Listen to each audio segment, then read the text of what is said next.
Hey, what's going on, guys? So I'm in the garage working on the turd bucket, aka Civic, the grocery getter.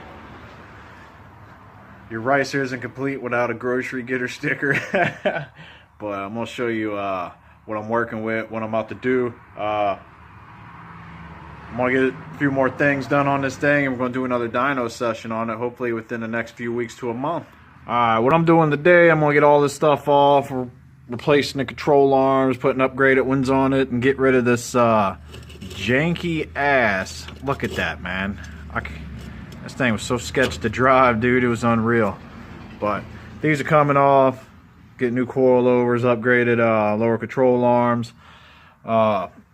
This guy up here, your trail arm bushing, it's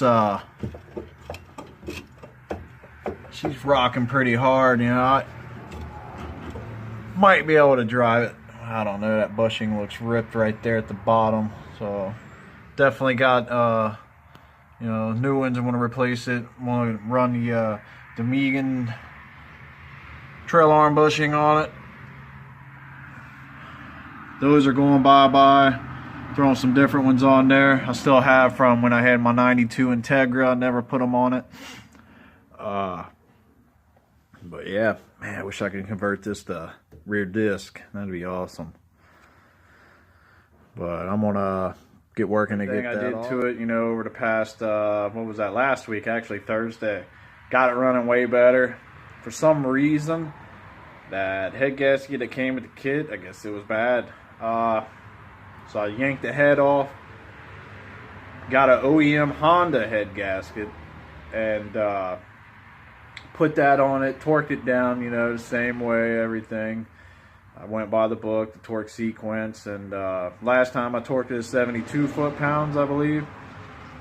This time, I went, I asked a guy on YouTube, D-Serious, if you guys haven't seen him, check him out.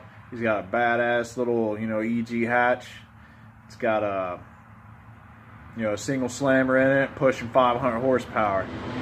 But I asked him what torque spec did he run, and he did 20, 40, then he pulled 90 degrees and an additional 40 degrees.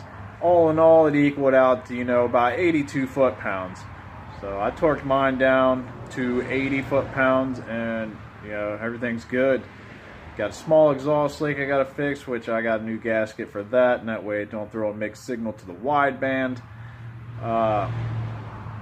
But yeah, I'm just trying to get this thing done. I still gotta, get my other videos up for you guys to view. That's if you want me to put them up.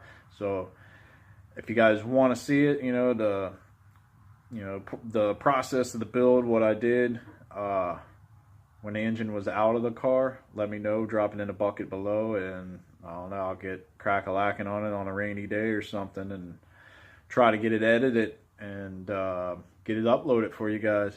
I stay pretty damn busy.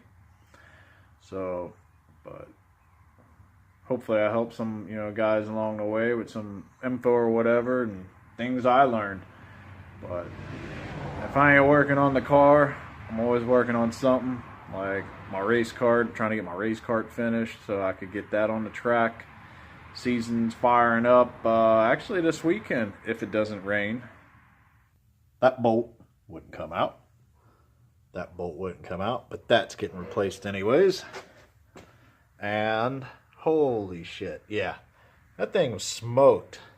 But this ain't no easy job, man. I have to say, dude, that was pretty damn mean getting that off. Man, look at this, guys. I wanted to get in here and show you this.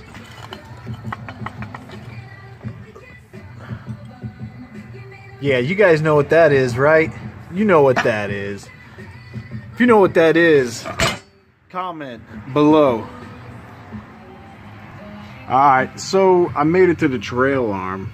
I'm just making a quick short video. You guys seen that janky ass control arm? Man, you seen what was in that. But as far as this, the other side, it was totally gone. As soon as I got the trailing arm out, it just fell out.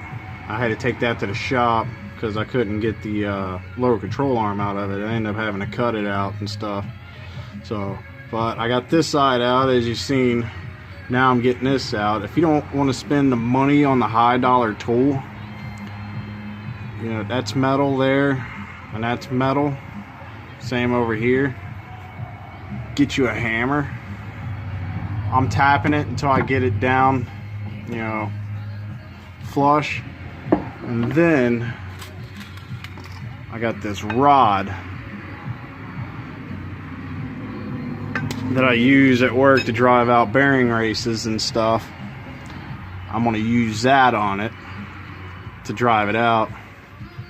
But yeah, that's a quick, easy way on replacing your trail arm bushing. Now make sure that you pay attention, because one side's shorter than the other.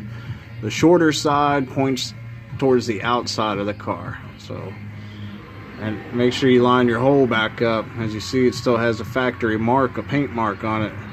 Make sure you line your holes up with that paint mark. If not, you're going to go to put it in and it's not going to go in.